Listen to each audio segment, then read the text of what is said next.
Hi, my name is Chris Little, and I am the host of The Lifestyle Chase. In 2018, I started this show to have meaningful conversations. I've interviewed over 100 different people, both in and out of the fitness industry. This podcast is something I'm incredibly proud of. Welcome to Season 4.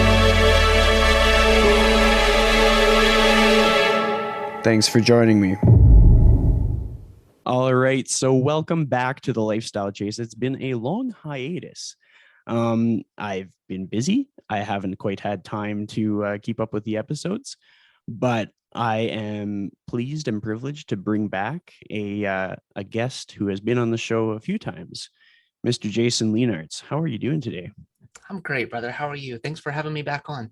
Yeah, well, I mean, like the big focal point for me with these conversations is this podcast is rejuvenating. Like it's something where I always get takeaways from these conversations. I hope that the audience does as well.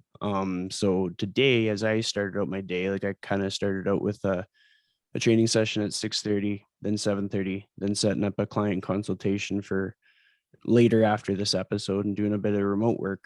But the thing that was like the focal point for me was our conversation together. Is kind of like looking forward to the sun coming up kind of thing. And so it's just like super cool to get this opportunity to just like stop what we're doing for the day and catch up and fill in the gaps between last time and this time. I have, since your last appearance, I've stopped numbering the episodes because I realized, well, I mean, like it was a lot of episodes. Yeah. And I realized it discourages people from going back because they're like, oh man, that's a small number. That's not valuable to me. And I'm like, what if I don't give them numbers? What if they have to guess like when it was recorded? I can play that game with you. So it's just like it's kind of like when a client asks you how many reps are left. Oh, you've got 2 reps left. Always. That's the golden rule. I actually, admittedly, I explained that to one of my newer clients. I was like, there's like an unspoken rule or joke amidst trainers and coaches internationally that if we aren't counting or if we're not quite sure, it doesn't matter how fatigued you look or anything. There's 2 more reps. Right. We'll maybe 3, but probably 2. We can say it with a straight face. Another trainer will agree with us, even if they were actually counting. It's just one of those things. It's one of the things that brings people together is that 2 more reps rule.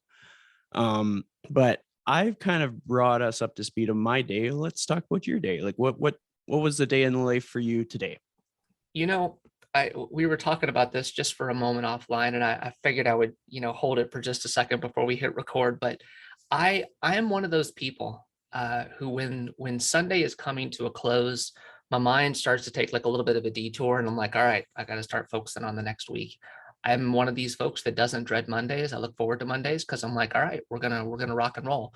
And I think about all the things that I have going on, and it's a damn busy day, and so I look forward to that. I get excited about it, and so I come to the studio. I get here at about 4:50, maybe 4:45 in the morning. This morning, and I see that the door to my office is closed. And what that tells me is that my cleaning crew was here on Sunday. That's typically when they come. And normally is their way of letting me know that they've cleaned the studio is they close the doors to the bathroom and they close the doors to my office. So I'm thinking about all the things I need to do before clients start showing up at like 5:15 in the morning. And I go to, latch my office door and it's locked. And I'm like, I don't have a key for this door. As in, I have never had a key for this door. And I've been in this spot for almost 5 years, but my door never gets locked. So I don't need a key. And then I started thinking about, okay, so let's kind of go through this process in my mind. Do I need to be in my office right now? Like how much of the work that I need to get done can I do just on my phone or connecting to Wi-Fi with my laptop or whatever? And there were a few things that it was like, it would be really nice to get into my office right now, but I couldn't do it. So I just started to try to get as much work as I could done on my phone, just, because I could still access Wi-Fi and all that stuff. And it was it was inconvenient, but it's not the end of the world. There's so many worse things that could happen. However, had to call the locksmith and go, hey, can you come and help a brother out? And it took them longer than they anticipated. We actually, the way my office is set up, I have my office door that leads right in from the studio floor, but then I also have a door that goes back to the parking lot. Well, my master key that gets me into the front can't get me in through the back. So I had no access. And so I finally just said to the locksmith, if you're having trouble getting into my office door, do you want to try the outdoor access and see if you can get in that way? So, you know, a certain kind of person, and I'm actually doing a post about this tomorrow on social media because it just kind of made me laugh.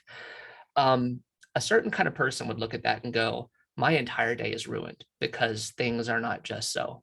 And not that I don't kind of fall into those traps from time to time, because I'm very much a, creature of habit, and I like things to be just so. And when they're not, it's like, damn. But this was one of those mornings that it was just like, just take a breath. It's not a big deal. You can still get the majority of what you need to done. And, once I was able to like get back in, it was like I had a few things to take care of that took me probably 15 minutes from the comfort of my office chair. And we're just full steam ahead. So yeah, that's a weird Monday for me. Normally it's like, no, it's just everything's good. But today everything was just a little bit weird. So that's how my day started. Well, I think stories like that are incredibly important and relatable for a lot of people that work with us as clients.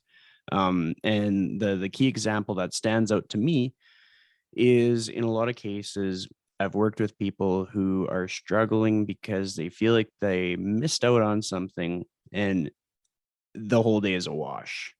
But the truth is that they can basically I often use the term like transpose as like taking the example from their lifestyle and transposing it to their fitness or nutrition arena. And they can do the exact same thing that they would do in an area that they have the highest competence. Like a lot of times, people that are having a hard time with their nutrition are completely doing a really good job with their business. Right. Like maybe they own like a hair salon, or maybe they own like a restaurant or something, and year over year they're able to increase their profits, and so they have systems in place and ways that they bounce back and things that they do to kind of restructure their focus or see the wins or see how they have to improve quarter over quarter.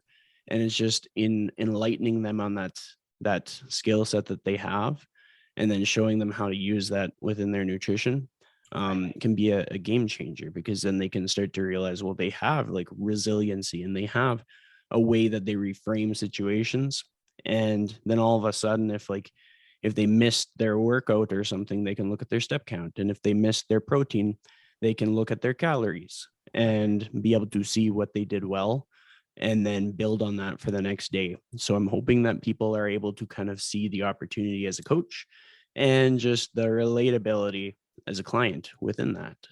Absolutely. And it's, I mean, I love doing stuff like that. In fact, I think I probably take a lot of liberties with my blog just to kind of talk about some of those similarities. And of course, as coaches, especially when we're coaching things like nutrition, it's really easy to make these pretty fascinating parallels between money and nutrition from a host of different perspectives.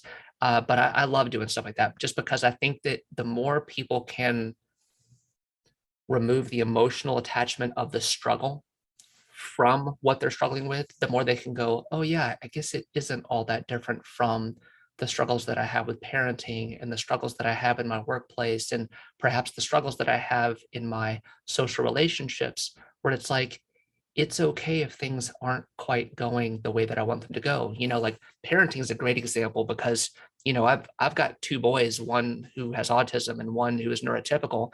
And I don't know what it means to be a perfect parent. Like, absolutely not. And it doesn't mean that, like, if I feel like I had a bad day as a parent, that I trade my child in and get one who works better for me. You know what I mean? Like, it's not the way it works. It's no, you keep trying and you keep accepting the fact that some days you're going to nail it. And I feel like, good job, dad. And some days it's like, wow, I missed the mark on that one, but I got another opportunity. So, yeah. Well, that's been a very common occurrence that I've seen within all of our colleagues and friends who have become like new parents in the past couple of years is they are learning like how like no matter how much they prepared for this moment, because like a lot of us are fairly obsessed with the things that we take on, in which we'll do like as much research as we can and feel like we got everything lined up. We're going to do it better than anybody else ever did. And then you just it turns out that just things just catch you off guard, and not every day is going to be splendid or perfect, and there's going to be some weird like curveballs get tossed your way. And any of the knowledge that I have on this is just simply due to the volume of conversations that I've had around the topic. But it's just so enlightening to be able to see just how human everybody is. Like, no matter how accomplished someone is in their life and how wise they are and how much knowledge they have and credentials, they're still going to make mistakes and they're still going to have to own them. Oh yeah, And their mistakes are never going to be like anybody else's mistakes. So even if you compare notes, it's not going to give anybody any shortcuts. You're still going to have to learn your own version of the journey, which very comparable to our careers as well. Which on that absolutely. note, you've recently been doing some new stuff within your career, which is really exciting, and I want to talk about it. So like let's unpack that. Like now you're doing something new that you weren't doing since the last time you were on the show. Yeah, and I was thinking about that. I was like, God, the last time that I was on your show, was this even like a thing? And I don't think that it was. So um I graduated from Mac Nutrition Uni last spring, so roughly this time last year. And it was hard, and I have no qualms about saying how difficult it was. I was one of those people that when I went into the program, I when I saw what the workload was like, I was like, I've been doing this for a while. I could probably get by with the bare minimum of like effort and studying and applying and all that stuff. And man, I was wrong. I would imagine they'd probably change the testing protocols, every year and for all the students and all that stuff, just to reduce the uh, potential for cheating and that kind of thing. But that test whipped my ass, and I have like zero hesitation about saying it. But it was tremendously rewarding, and I was like, when I was done, number one, I didn't want to do any continuing ed at all. I was like, I'm mentally shot. And number two, I didn't really know what else was going to come from it. And Dr. Spencer Nadolsky, who I would imagine you know who he is someone who I've been following in our industry for a very long time. He was probably one of the first 20 guests on my podcast. Um, he was going to be starting a nutrition coaching program, but first he was going to be launching an exercise platform. And so this information started to kind of dribble out late 2021. And he was looking at the time specifically for MNU grads to join him for the Big Rocks Nutrition, well, what's now called Big Rocks Nutrition. And so initially it was myself and three ladies that he pulled from the program.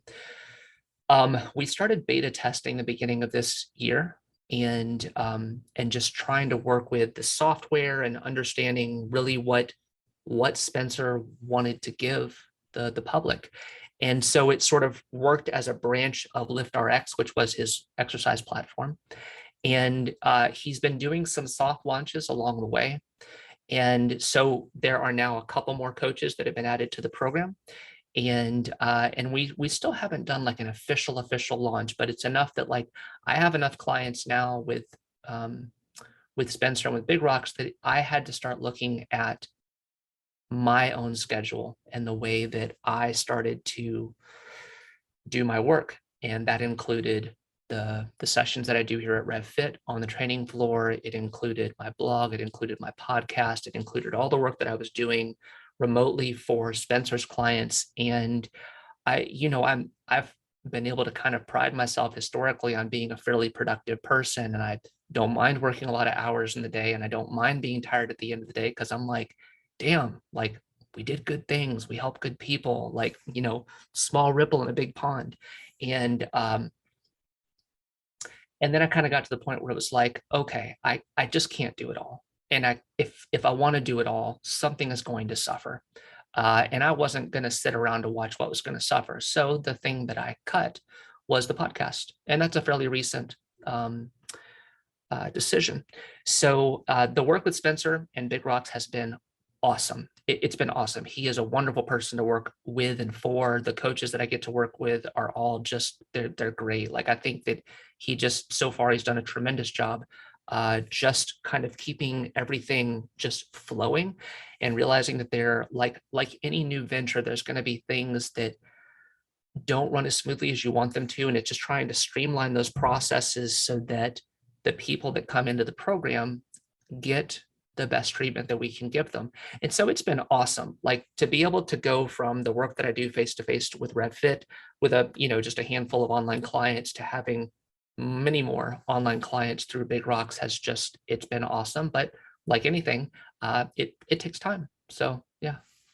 Well, I mean, absolutely. And the cool thing from my vantage point is I've actually been able to see Martin McDonald and Spencer Nadolski present in person back in 2018. They came to Edmonton, and that was basically right at the moment when I started as a self-employed trainer. They were actually hosted at a conference that was hosted by the gym that closed, and they closed, and then they hosted the conference, and then that was it.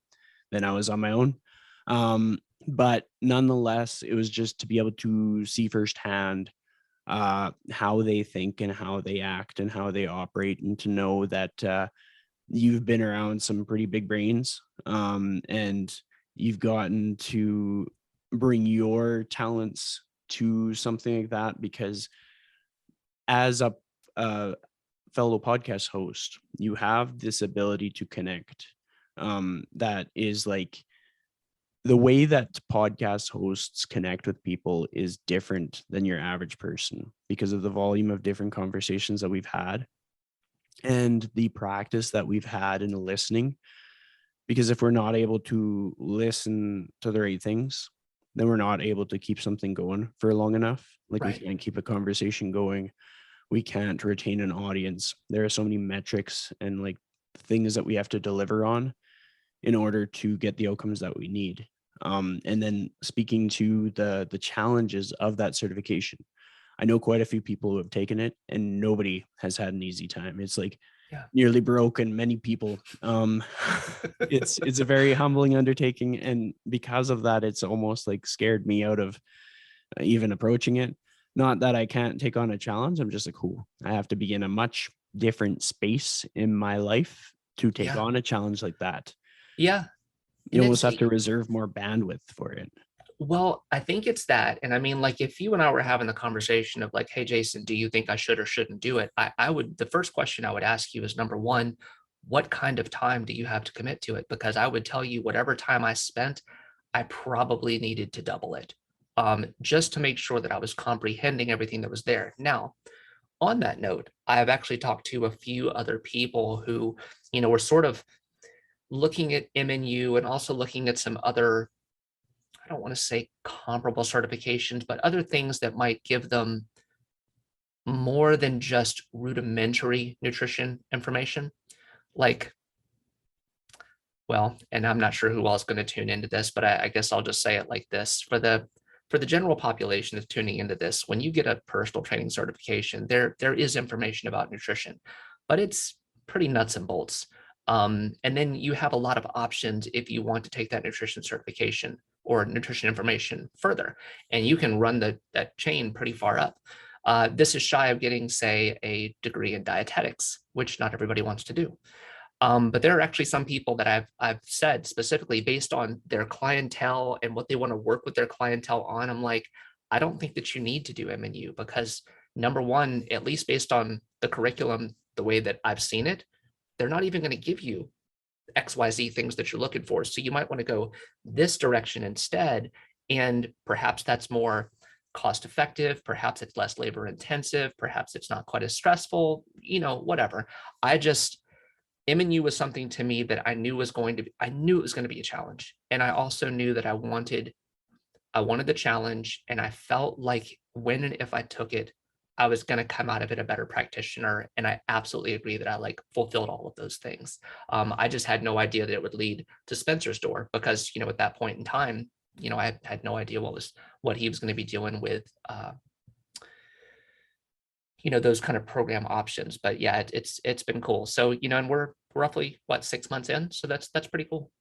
So Well, I mean, there's a lot of takeaways from that. First of all, how much time can pass and how fast time passes. yeah, I know for myself, like the last 6 months quite literally have flown by.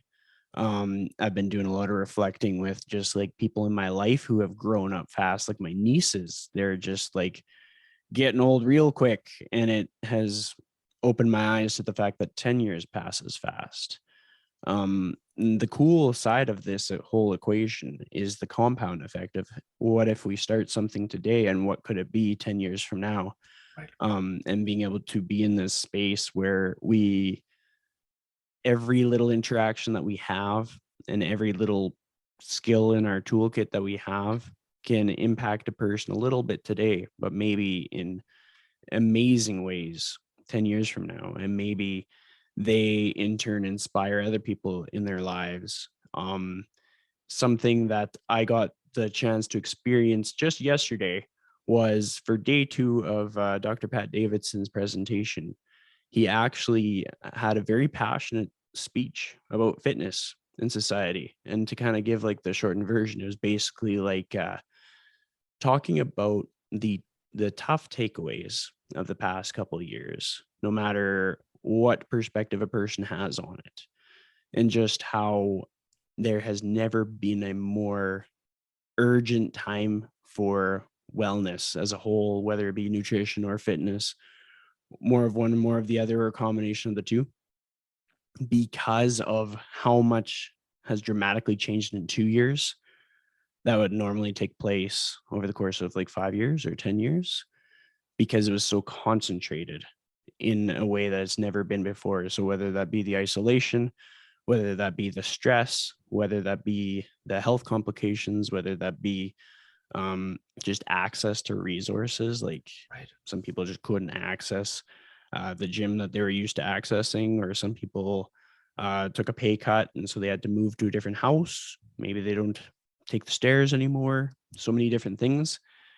And so, in hearing that from someone who's been doing, like, every time I hear from anybody in the industry about how much passion that they have even doing the thing today, it makes it so much more worthwhile to dive into those rabbit holes that kind of take, you have to have some skin in the game to be able to take that next leap. And so for you to be able to see that you were willing to do whatever it took to accomplish this goal, even though you might have been able to kind of like do whatever you wanted to do without it, but you wouldn't have had nearly the same fulfillment and opportunity and knowledge of yourself and knowledge of your clients had you not done that scary thing. Um, yeah. right.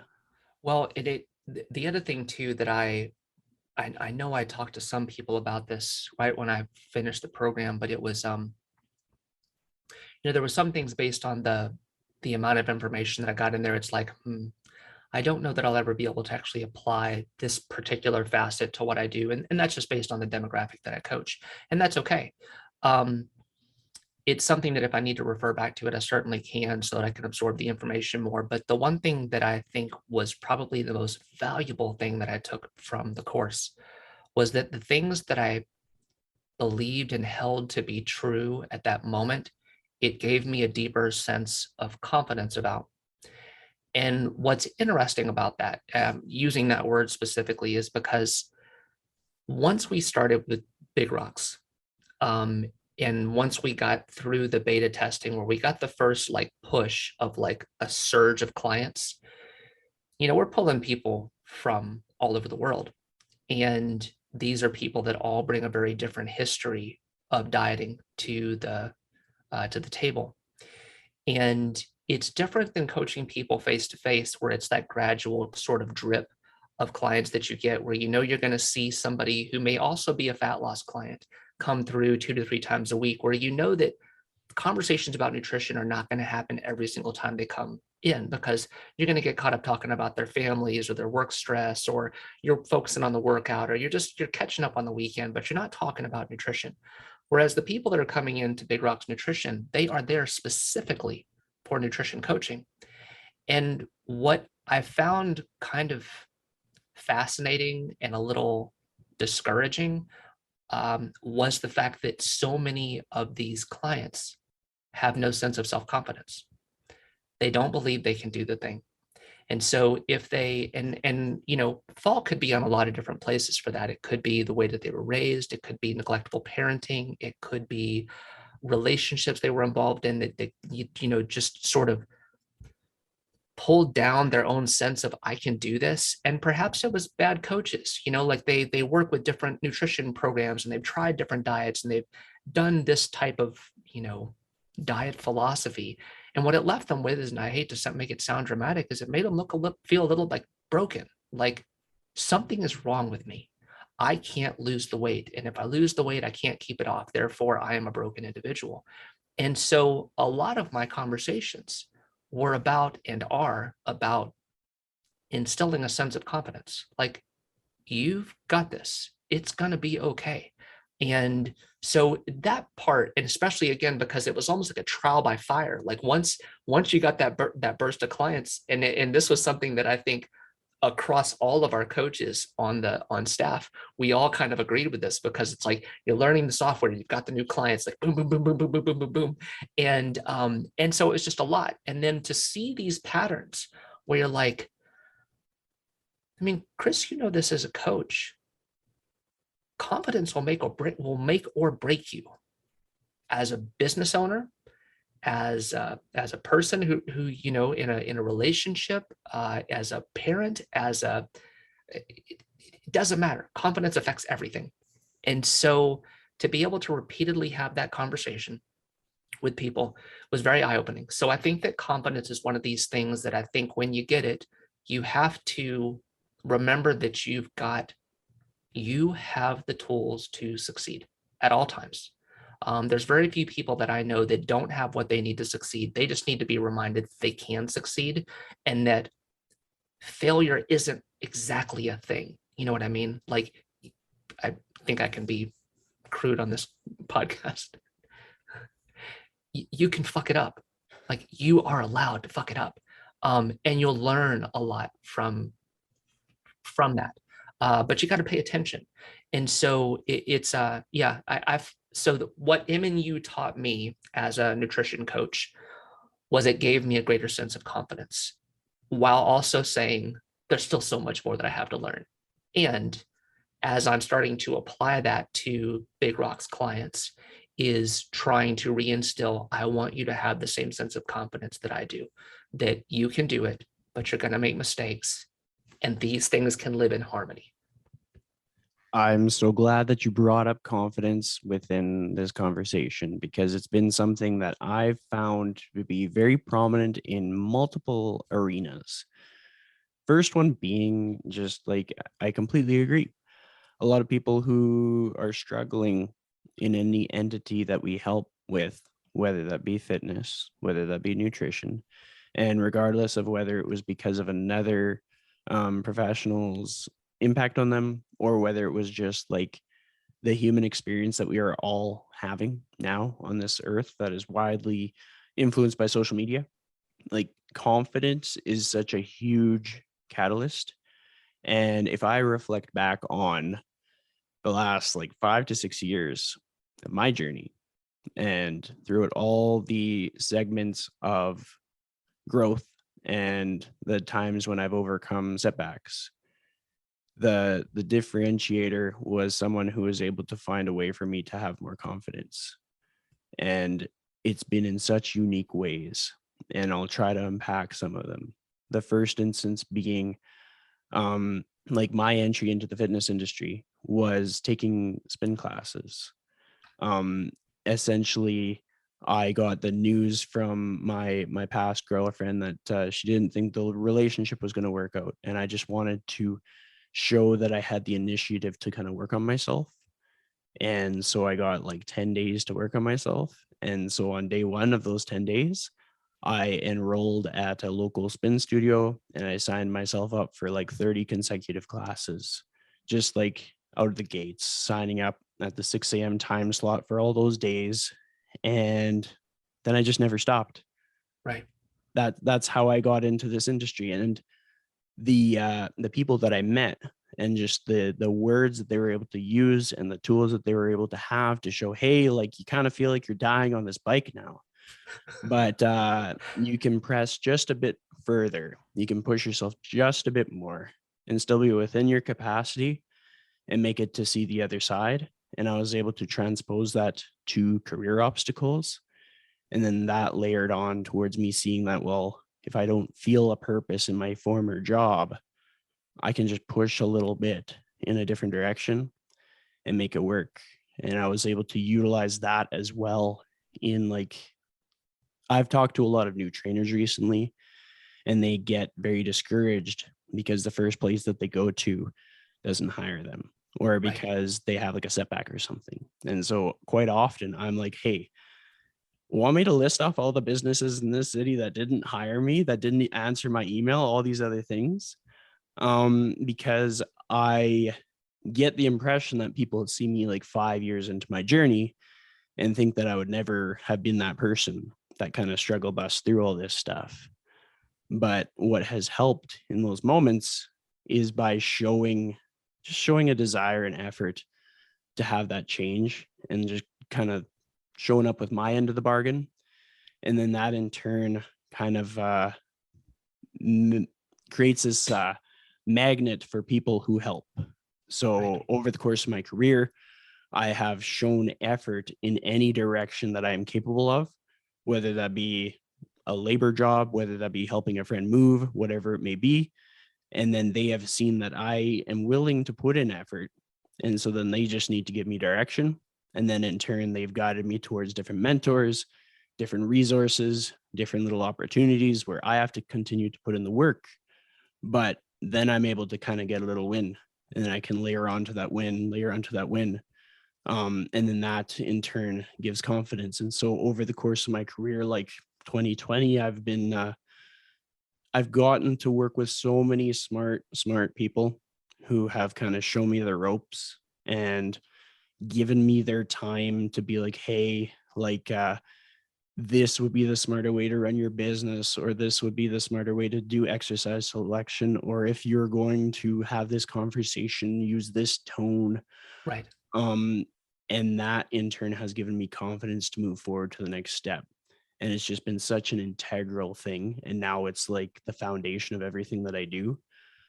Because I have colleagues in the industry that I work alongside with, and they give me confidence, I give them confidence, rather than feeling like it's me against the world, feeling like I got to be better than everybody. It's more of a Right. collaborative effort, and it almost like bulletproofs you, so that when tough things happen, you are working with so many people that as a coach, you position yourself to hold on to that confidence so you can instill that in other people, and then in turn show those other people how to create that environment and space for themselves. And I know that you have a very similar spot to me, in which you have your colleagues to lean on, both in the brick and mortar space and in the online space. And I think it's the way to do it. It's the way to see it, because there's so many instances where we can have an interaction with somebody, and because they're not willing to be open to the fact that like they just want to get to that next level, they just want to be that much better, they close the doors to that opportunity to have somebody help them. So it's great to see that you are able to not only provide that environment for these coaches in your facility, but to also benefit from that environment in the online space. And then in turn, bring that over to your coaches in the brick and mortar, and vice versa. Like new coaches, I was in my conversation with he's just working on getting his certification. I was talking to him yesterday, and I was saying that like in your journey to become a coach, there are so many things that you would think would go one way and they'll go another way. Right. And so you just have to be resilient to just keep going. And I also said that, with that said, you being the new person, the veterans in the industry have something to learn from you, whether they like it or not, whether they're open to it or not, because each person that comes into the space has unique life experiences has a unique body in which they're going to cue and exercise different, whether we like it or not, because they had a different experience. They have a different muscle sensation. They have a different, they're from a different demographic. Like there's so many of these different things that in turn contribute to the career of everybody else in the room. Because sometimes we think we just got it nailed and somebody wasn't hearing what we were saying. And the new guy comes in, says it different, and somebody finally understands how to do a rear foot elevated split squat. Like that could be how simple it is. Right. So it's cool that you talked about confidence. I kind of took over the show for a second there. Hey, you're allowed, man, because it all applies. Because here's the thing, to kind of circle back to some things that you said when you were talking about confidence as it applied to you. You know what the book that we as coaches can often refer to as mindset, Carol Dweck's mindset, and what it shows me by the things that you went through to get to where you are today is that you had more of a growth mindset than a fixed mindset.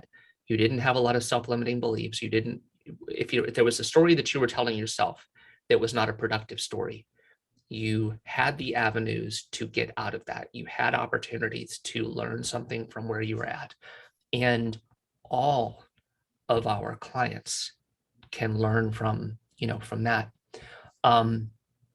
Something that I have been trying to do, and it's kind of funny when I say this now, but I'm the end of this year will mark my 15th year since I've been certified, and it's kind of hard for me to like wrap my head around. Wow, I've been doing this for 15 years, and I still feel kind of new. Like I still feel like there's a lot of stuff I don't know how to do, and I recently started experimenting a lot with the things that I was doing specifically on Instagram, because when I first got on Instagram, I played with Instagram by Facebook's rules. And I was like, well, whatever I put on Facebook, I'll just put it on Instagram because the content's already there. But that's not the way you play on Instagram. You have to play by a different set of rules because it's different algorithms. And it took me a long time to come around to that. Part of it was just stubbornness and part of it was laziness. Like it was just, I don't want to change. I've already got cool things I want to show off. I want to do what I do on Facebook because it works on Facebook. And part of it was because I don't want to learn how to do something new. But what's been interesting about changing what I do is that now that I'm playing a little bit closer to Instagram's playbook, is it forces me to think about things in a different way. When you do something like a reel and you only have 30 to 90 seconds to get your point across, plus whatever content you put in, below the post, you have to think about things from a very different place. And I'm a guy who's come from like, I write blogs, I do podcasts, I can do things longer form. Well, that's not the way Instagram works. Instagram says, keep it simple and keep it short, stupid. You know what I mean? Because that's what this platform is for. And so I've been experimenting a lot because I'm like, okay, I want to see what works. And I want to play around with posting things at different times. And I want to see what my analytics show in terms of like, when do I get the most views and all this other stuff. And I'm not doing it for the purpose of, can I get more business? I'm doing it for the purpose of, I want to see what grows the audience, because I don't need the business. If I get the business, great, but it's not like I'm starving and I'm rubbing all my pennies together. And so what I found is that there are things that and I'm glad that I knew this, that I knew and understood this from all the years I've been doing the blog, but there are things that I wrote that it's like, that's going to do really well. And it doesn't. And Instagram is exactly the same. There's a post that I do, and I'm like, this one's I'm gonna nail it. People are gonna share it. They're gonna stick it into their stories. They're gonna bookmark it. They're gonna do all the things, and everybody's gonna love that skinny bald bastard in Ohio. And nothing. And one of the best examples of this for me was exercise videos. So I started posting myself demonstrating exercises and like, hey, here's a free workout. There you go. They are some of the poorest performing videos that I have by comparison. And I find that kind of interesting. And I'm thinking, okay, why does it not perform well? Does it not perform well because I'm not jacked? Like, that's not why I lift. I don't lift to look like Andrew Coates. Andrew Coates looks great, but Andrew Coates is Andrew Coates, who's another guy that, that we sharing someone, Alan Bacon, another great human being, and Alan is jacked, you know what I mean? But I'm never going to look like Alan. So is it because I am a skinny dude that maybe like that's not what quote unquote sells on Instagram? Okay, cool. I'll scrap it. I'm not so emotionally invested in that thing that it's like, why don't people love me? I just want to be loved.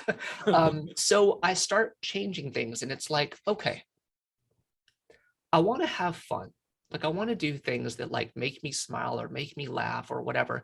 But I also want to do things that like get people to think. So I've gotten my son to my youngest Sebastian to get on reels with me and talk about stuff. And my wife for the very first time did a reel with me the other day.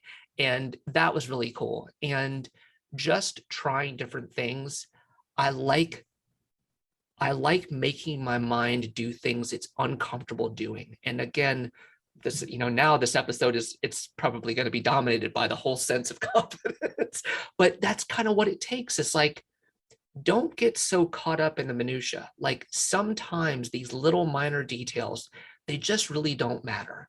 You got to look at a bigger picture. And the bigger picture for me, especially with Instagram, and is for someone that I'm not paying somebody else to do this stuff, I'm having to do it all on my own, is things that you think are going to work don't work. Things that you think won't work pretty well. Be consistent. Have fun, for Christ's sakes. Like find something that you enjoy in this process. And God knows if you're dieting, you're going to have to find things that are fun, because dieting by itself sucks. And this is for somebody who this is how I feed my family. And I'm not gonna try to polish a turd. Dieting sucks. But you have to just kind of keep in mind that like this is all about a long game. Like what are you learning as you're going through this process? And what I'm learning as I'm trying all this stuff on Instagram is that number one, I'm still having fun.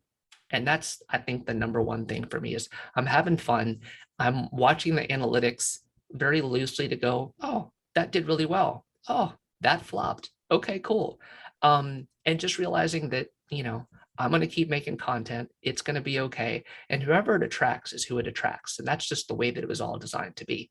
So yeah, that's a very long-winded response. Well, it was very purposeful, and it aligns with a lot of the direction that I've taken in the last like few months. If I go back to just before June, I actually, well, first I got rid of my Lifestyle Chase Instagram account because I was going to simplify my presence on Instagram. I was realizing that I am the podcast. Like there's not like a trainer Chris and a podcast Chris. There is just Chris, who has a podcast and is a trainer and does a lot of other things. And I just found that for people to really get to know the depth of what I have to offer, it's a lot easier to illustrate that through one like stream. And another thing that I did was I realized like I've always been someone who has never had trouble putting stuff out on the internet. It's always like boom, boom, boom, boom, boom. And that's all good and fun.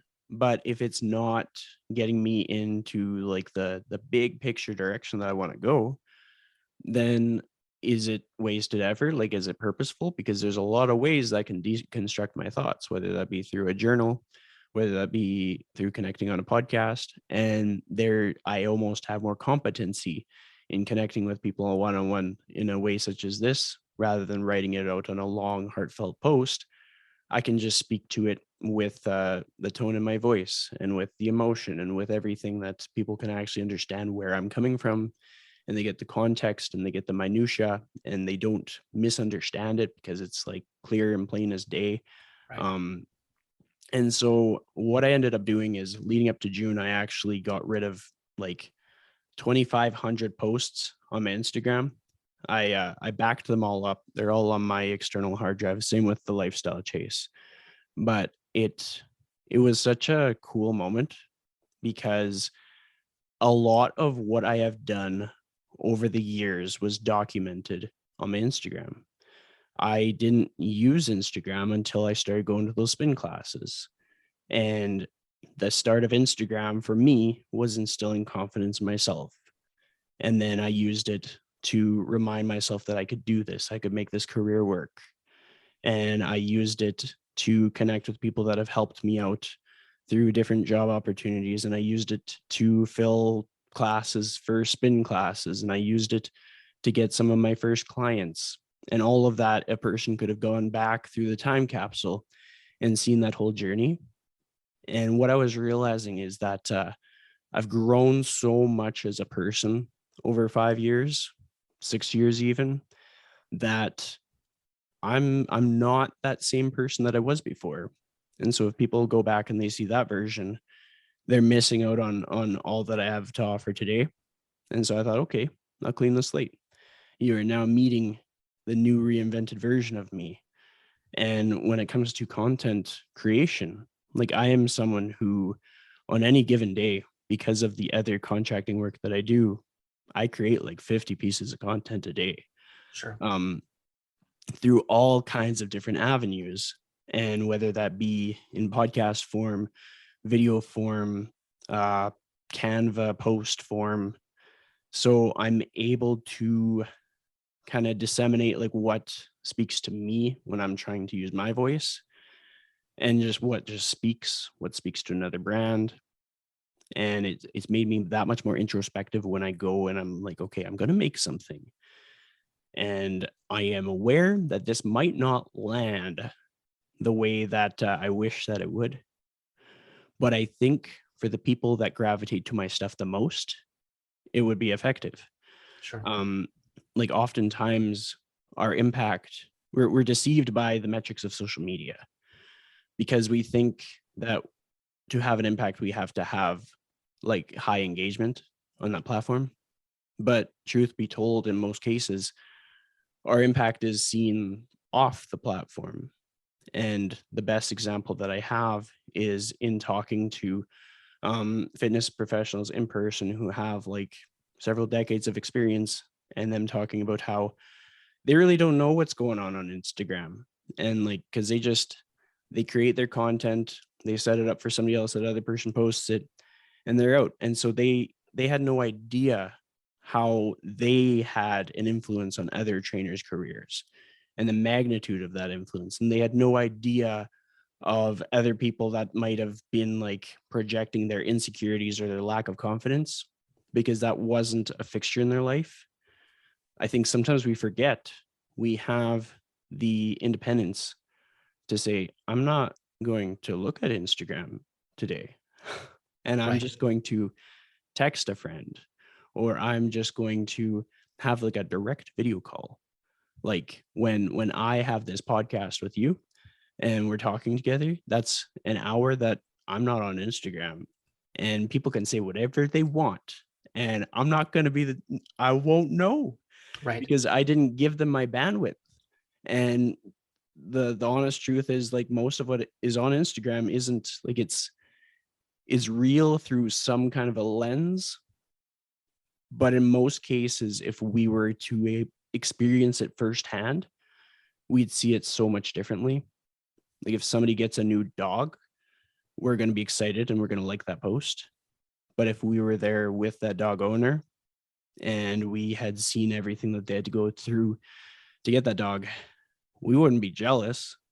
We would be aligned with the amount of effort that it took. And we would kind of think about similar situations where we had to probably overcome some adversity, and we'd be like, oh man, like nobody deserves that dog more than them. Like I know that my time to get a dog will come. And like we can use that example in so many other things. Sure. But I just find that the glamour and like what gets engagement is often the things that appeal, and the things that kind of make us like, ooh, yeah, that's nice. Like if I post a workout video, people aren't going to like it.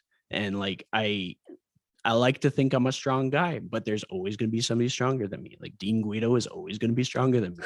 So if he posts a deadlift video, it's going to get more likes than my deadlift video. And just like you kind of talked about, that's just something that I can just own. And I think my most engaged post was a picture of a potato. So Instagram might just not be my space. But nonetheless, I'm hoping that as we kind of draw our conversation to a close, that people are understanding how important confidence is, how important just the collaboration with peers is, and how important it is to lean on difficult challenges that might not be applicable to everything that you encounter in the future, but the challenge of it in itself will be valuable because it's very similar to most of my personal training continuing education. Do I run into clients that are going to have me utilizing everything I just learned? Not necessarily, but Right. will I be better for having experienced something that I didn't understand and being able to understand it better? Yes, because then when I am trying to understand everything that makes a person who they are, I'm going to know that's going to get uncomfortable. I'm going to stick around and I'm going to lean into it until I get a better comprehension and until I'm able to mirror that back to the person so that they feel seen, so that it increases retention, so that they have trust, so that we can crush some goals. Right. Right. And I mean, like, even if we like dial it back, like, and this won't be anything that you haven't heard, and you probably heard it a lot more eloquently than the way that I'm about to say it, but take it back to your first spin class. Take it back to like the first time I ever walked into a gym. It's, I mean, chances are you were a pile of garbage that day. It wasn't a good workout. You got throttled. You flailed around and looked, however you thought you looked, however you think you looked. And you probably were a little bit in your head about, God, I hope nobody's looking at me right now. And then you fast forward and you're like, wow, look at all the things that I can do.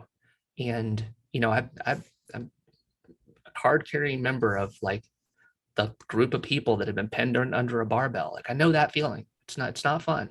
And it hasn't happened in many, many, many, many years, but I know that feeling. And so like when you learn how to like get through things like that, when you realize like learn that it's like it's okay to start at step one or what feels like half a step. And then as you start to learn things, you're like, wow, I can actually do this. This is something that I'm capable of. And then when you stretch it out, kind of coming back to the way the conversation started, you get to a point where you have enough confidence and enough ability, and you've accomplished enough things that it's like, okay, now I need to kind of pull things back a little bit, because where my confidence has put me is it's given me a lot of opportunities, and I just can't take all the opportunities on. And so the thought as I was thinking about it as you were wrapping up was, I I would like to think, and maybe I could speak for both of us, that it's a very humble confidence. Like, I know I can do it, but I also know that I'm capable of other things. And that it's okay to still like screw things up. It's okay to still like be in this ever evolving place of I still need to learn, and there's still things I want to try. And that's exciting. Like, I like that feeling, because it means that like I'm not ever going to be bored, you know? So yeah, I mean, it just, I, this stuff, like this conversation just makes me feel good to talk about it. And especially knowing that like we can just sort of like leave this conversation out in the world and go, like, wherever you are, we know what that's like. We know. We've been there. And here I am, I'm closer to 50 than I am 40, and it's like, but I'm still learning and I'm still having a good damn time. So that's a good thing. I mean, that is a huge differentiating factor for anybody that wants to progress and grow and learn and have opportunity. It's being in that mindset that there's still more to go. We haven't peaked. And Right. bringing up the presentation by Pat again, he also had a very passionate talk about how he wasn't done getting stronger. He wasn't done getting smarter. He's literally leading a 2-day presentation, 16 hours of material that he has memorized. And he's probably going to refine it for next time. Like, there's going to be new things that come up. He gave shout outs to other colleagues in the industry as to what things he's learned from other people. That collaborative approach is something that I really admire in all of my mentors. Everybody that I've learned from is able to give credit to the people that surround them and is able to understand that like nobody's in this by themselves and nobody's done, nobody is perfect, nobody is flawless. We are just showing up and doing the best that we can on that given day, similar to being locked out of your office and finding the things that you could do Right. and Right. managing the things that you couldn't until such a point came that you could do all of the things. That's right. That's right. Yeah. And I mean, just my gosh, be flexible. I think the way that I worded it for the post that's coming out tomorrow, of course, I don't know when this podcast is going to be released, but I think the way that I phrased it was, when you look at this thing that's happening in your life, this thing that deviated off course, is it a catastrophe or is it an inconvenience? And I think when you can kind of take a moment and think about that for a second, like, okay, so my door was locked this morning. It was a huge inconvenience. There's bigger inconveniences, but it was like, damn, that's not the way I needed to start my day. But here we are, we're midway through the day, and it's like, man, if that is the worst thing that happens, it's a damn good day. Like, life's okay. Absolutely. And on that note, we will draw our recording to a close. People are going to be able to find you at the episode description. I'm going to leave your website and your social media, so they're going to be able to track you down. And I highly encourage that they give you a follow. Are there any parting words that you like to share with the audience before we end things off? Parting words. I don't know that I could say anything better than the way that we've said it. I would just say that if you're kind of putting a bow on the conversation about confidence, it like a lot of things, it ebbs and flows. And if you're struggling with it, find people that help lift you up, because that is paramount to your success. And I've been fortunate that people that join into Spencer's Big Rocks program, that I've been able to work with them and help them with that. And sometimes confidence is more important than the conversation about calories, because when they bow out of the program, which eventually they may have to do, they're still going to have confidence about the process. And so it's like a lot of, I think, responsible coaches say, if I've done my job, I've given you the tools that you need to succeed. And if I've really done my job, I've provided an environment that makes you not want to leave. So it's, yeah, it's just, if you don't have confidence, find someone who helps you renew that sense of it. And if you do have confidence, ride that wave, baby, because it'll make or break you. Absolutely. So thanks so much for coming back on the show today, Jason. Thank you for having me.